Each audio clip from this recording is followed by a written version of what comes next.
家好，今天我们来学习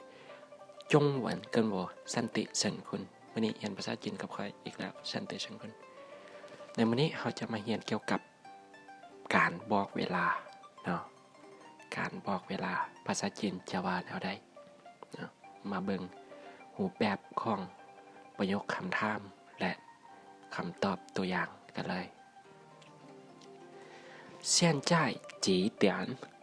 现在几点ตอนนี้จักโมง现在几点อันนี้เป็นการถามว่าตอนนี้จักโมง现在แปลว่าเดี๋ยวนี้จีเท่าใดเตียนแปลว่าโมงคันเฮาสิตอบมาว่า现在8点现在8点ตอนนี้8โมง现在เดี๋ยวนี้หรือตอนนี้8点8โมงเนาะโอเคอันนี้เป็นรูปแบบของการตอบคำถามคำว่า现在几点ตอนนี้จักโมงวันนี้ค่อยสิมาอธิบายเกี่ยวกับการเว้าถึงเวลาเนาะคือมันจะมีวินาทีนาทีเนาะแล้วก็วิธีการเว้าเนาะจะว่าได้นะอีเหมียวจงเนาะอีเหมียวจงเนาะ1 วินาทีคัน1 นาทีเฮาว่าอีเฟินจงเนาะอีเฟินจงเนาะอีเฟินจง1 นาที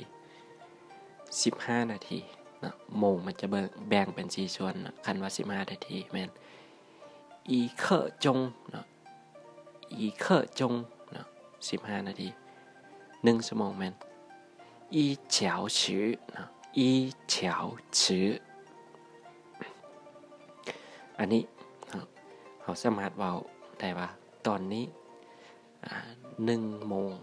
1 นาที1 วินาทีหรือว่าตอนนี้ปลาย15 นาทีเนาะอีกจักหน่อยค่อยจึงสิให้ตัวอย่างเนาะโอเคบัดนี้ในภาษาจีนก็คือภาษาลาวหรือว่าภาษาอังกฤษเนาะมันจะต้องเว้าว่า7 โมงเช้า8 โมงเช้า8 โมงแลงเนาะมาเบิ่งวิธีการเว้าว่าตอนเช้าตอนบ่ายตอนค่ำตอนเที่ยงหาสิว่าได้เนาะตอนเช้าภาษาจีนว่าจ้าวช่างเนาะจ้าวช่างจ้าวช่างเขาจะไล่ช่วง5 โมง 7 โมงเนาะหรือว่าช่วงตะเวนกำลังขึ้นเนาะจ้าวช่างตอนบ่ายได้ว่าได้ตอนบ่ายว่าเชี่ยวหูเชี่ยวหูตอนบ่ายตอนค่ำหวานช่างหวานช่างตอนค่ำเที่ยงคืนเนี่ยหูเย่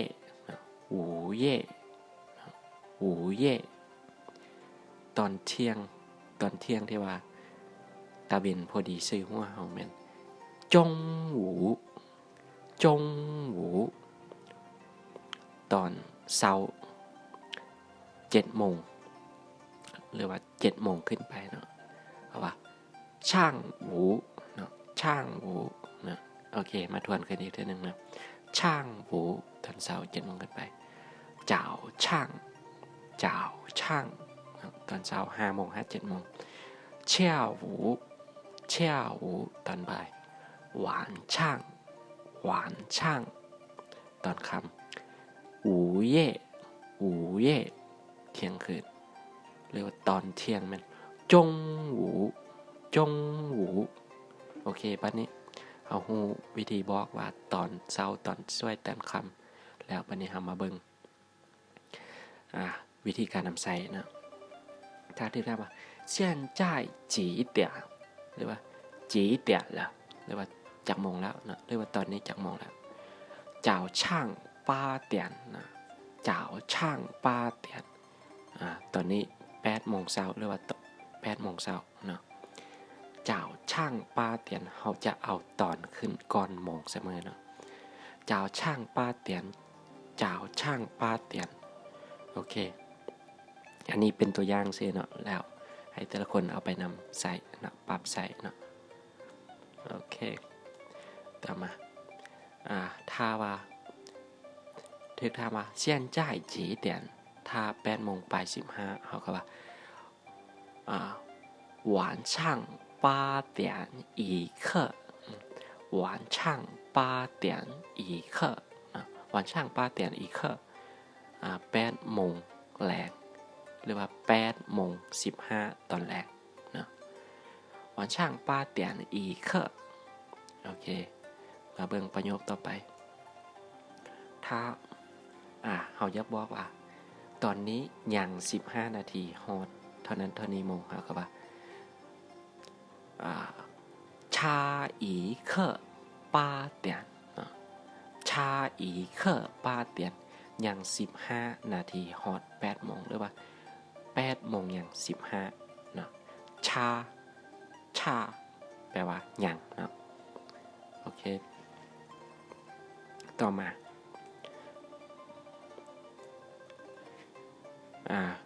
现在几点ตอนนี้จังโมงเนาะถ้าอยากบอกเต็มประโยคเต็มเลยว่า12โมง2นาที1วินาทีก็ว่า现在12点2分钟1秒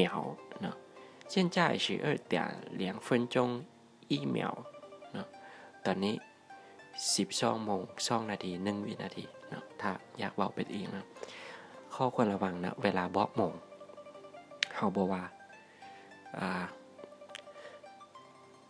เหลียงเนาะเฮาบอกว่าเนาะเฮาต้องว่าเหลียงเนาะเหลียงเตียนเนาะบ่แม่น2โมงว่าเตียนเฮาบ่เว้าจังซั่นเนาะเพราะว่าเหลียงเตียนหรือว่า2นาทีเฮาก็บอกว่า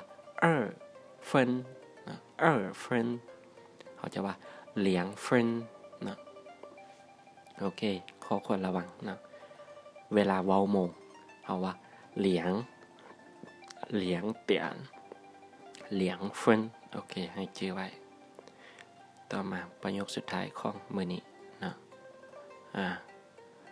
อันนี้เป็นตัวอย่างเนาะเป็นตัวอย่างว่าเป็นคำถามนะหนีหยุดนะเตียนเจ้าตื่น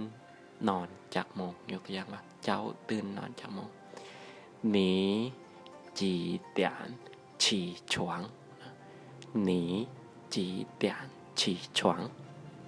เจ้าตื่นนอนจากโมงถ้าจะบอกว่าค่อยตื่นนอนเท่านั้นโมงครับว่า我8点起床ค่อยตื่นนอน8โมงหรือว่า你几点睡觉เนาะเอามาเติมใส่เนาะ你几点睡觉เจ้าจากโมงเข้านอน我8点睡觉ค่อยเข้านอน8โมงหรือว่า你几点下班เนาะ你几点下班เจ้าเลิกเวียกกี่โมงค่อยเลิกเวียก8โมงค่อยว่า我下班我8点下班นะค่อยเลิกเวียก8โมงนะโอเควันนี้ถือว่าการสอนของค่อยบทนี้นะอย่าลืมกดไลค์กดแชร์ด้วยขอบใจ